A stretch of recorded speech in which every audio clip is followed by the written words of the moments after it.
అహంకారంతోనే అధికారం కోల్పోయారట. 10 ఏళ్ళు అధికారం ఇస్తే ఉద్యమకారుల కోసం ఏం చేశారు? అప్పట్లో ఉద్యమ వ్యతిరేకులంతా వచ్చి కేసీఆర్ పక్కన చేరారు. ఎవరు గెలిచినా చేరేది బీఆర్ఎస్ లోనే అనే పరిస్థితి ఏర్పడింది. నేను జీ హుజూర్ అని ఉంటే పార్టీలో సమస్య ఉండేది కాదు. క్యా హుజూర్ అన్నాను కాబట్టే ఇలా బయట ఉన్నాను. రెడ్డి గారు ఉద్యమకారుల పట్ల ఒళ్ళు దగ్గర పెట్టుకొని వ్యవహరించండి. తెలంగాణ జాగృతి అధ్యక్షురాలు కవిత మాట్లాడుతోంది.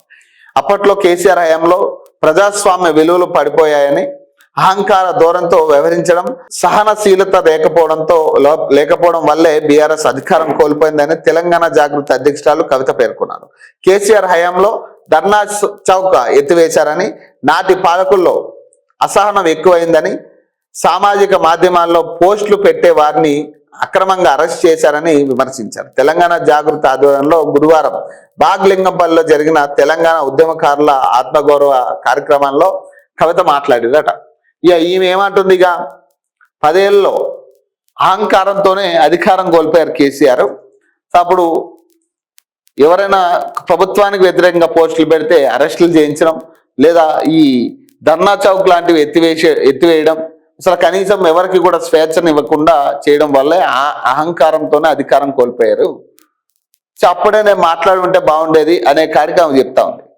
కానీ ఇప్పుడైనా మాట్లాడుతున్నారు, మంచి విషయం, సంతోషం. కాకపోతే మీ ఎజెండా మొత్తం కేసీఆర్ టార్గెట్ అవుతున్నారు. మీ ఎజెండాలో అసలు ప్రజల్ని ఏం చేయబోతున్నారు? ప్రజలకి మీరు నమ్మకం కలిగించాలి. ఇప్పుడు మీ నాన్న దొంగ, ఇంకోట అనేది ఇప్పుడు ఇష్యూయే కాదు. ఎందుకంటే 10 ఏళ్ళు అయిపోయింది, మళ్ళీ 3 ఏళ్ళు ఇంకో ప్రభుత్వం తెచ్చుకున్నాం. అది కూడా 3 ఏళ్ళ నుంచి మనకి చేసింది లేదు, ఒరిగింది ఏం లేదు. ఇప్పుడు ప్లస్ మిమ్మల్ని ప్రజలు ఇంకా కూడా కల్వకుంట్ల కవితగానే గుర్తుపెట్టుకున్నారు. అంతే తప్పితే మీ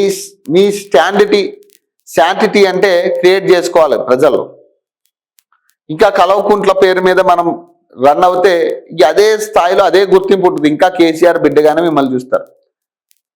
సో ఇంకా కేసీఆర్ బిడ్డగా చూడడం వల్ల మీకు నెగిటివ్ ఉంది, ప్లస్ ఉంది.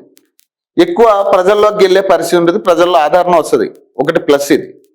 ఇంకొకటి ఏంది, మిమ్మల్ని నమ్మే పరిస్థితి ఉండదు. ఎందుకంటే 10 ఏళ్ళ పరిపాలన చూసిరు కదా, ఆ పార్టీని పక్కన పెట్టిరు కదా. కాబట్టి మళ్ళీ అదే తరహాలో మీరు కూడా మోసం చేస్తారనే కాడికి ప్రజలు ఆలోచిస్తారు. మీరు ఎవరికి జవాబుదారిగా ఉండాలి? ప్రజలకు జవాబుదారిగా ఉండాలి. మీరు ఏం చేయబోతున్నారు అనేది చెప్పాలి. ఇంకా కేసీఆర్ అట్లా చేసిండు, బీఆర్ఎస్ అందుకే ఓడిపోయింది, నేను అందుకే బయటకు వచ్చిన, నేను ఆనాడే చెప్పా, ఇవి కాదు మనకు కావాల్సింది. ఇక్కడ కావాల్సింది ప్రజలు నమ్మేటట్టుగా మీరు ఏం చేయదలుచుకున్నారు, మీరు ఎంత జెన్యున్గా ఉండగలుగుతున్నారు, లేదా మీరు ఏం చేయగలుగుతున్నారు.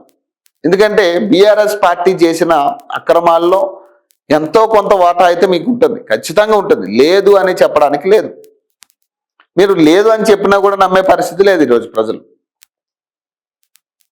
కాబట్టి వీటన్నిటికీ మీరు జవాబు చెప్పాల్సి ఉంటుంది ప్రజలకి. ప్లస్ ప్రజలకు సంబంధించిన సమస్యల మీద మీరు మాట్లాడాలి.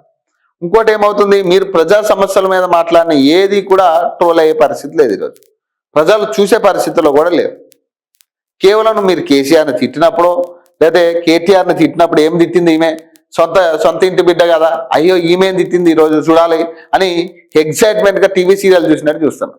అంతే తప్పితే మీరు కొత్తగా ఏదైనా విషయం చెప్పినా, లేదా బీసీ సమస్యల మీద మాట్లాడినా, నిరుద్యోగ అంశాల మీద మాట్లాడినా కూడా ప్రజలు చూసే పరిస్థితి లేదు ఈరోజు. ప్రజలు చూసే పరిస్థితి లేదు, నమ్మే పరిస్థితి లేదు. కేవలం ఇంట్రెస్టెడ్గా అదొక టీవీ సీరియల్ లాగా, ఒక వెబ్ సిరీస్ లాగా అయిపోయింది మీ మాటలు కూడా. కేసీఆర్ని తిడితే అబ్బో ఈరోజు ఏం తిట్టిందో, ఈరోజు ఏం కొత్త విషయాలు చెప్పిందో, బీఆర్ఎస్ ప్రభుత్వం గురించి, హరీష్ రావు గురించి ఏం చెప్పిందో, కొత్త విషయాలు ఏమొచ్చినాయి ఈరోజు అని ఏదో ఇదొక షోలా రన్ అవుతా ఉంది. ఇక మీరు కూడా అది బంద్ చేసి కంప్లీట్గా మీరు ప్రజాక్షేత్రంలో కొట్లాడే ఇది తీసుకురావాలి, ఆ ధీమాని ప్రజల్లోకి తీసుకురావాలి. కాబట్టి దాని మీద పని చేయాలి. కానీ ఇక ఎంతసేపు మనం కేసీఆర్ అని మాట్లాడితే ఆల్రెడీ ముఖ్యమంత్రి రేవంత్ రెడ్డిని మనం తిడుతున్నాం. 10 ఏళ్ల పాలన గురించి ఎప్పుడు అయిపోయింది దాని గురించి ఇప్పుడు ఎందుకే, ఇప్పుడు నువ్వేం చేస్తావో చెప్పు, ఏం చేసినావో చెప్పు, క్లియర్. కాకపోతే ఇంకా మనం కేసీఆర్ని తిట్టి ఇంకా కేసీఆర్ మీద మనం మాట్లాడితే ఏదో 4 వీడియోలు వైరల్ అవుతాయేమో తప్పితే దానివల్ల ప్రజల్లో మీ మీద నమ్మకం రాదు. సో కాబట్టి ఇది మార్చుకోండి.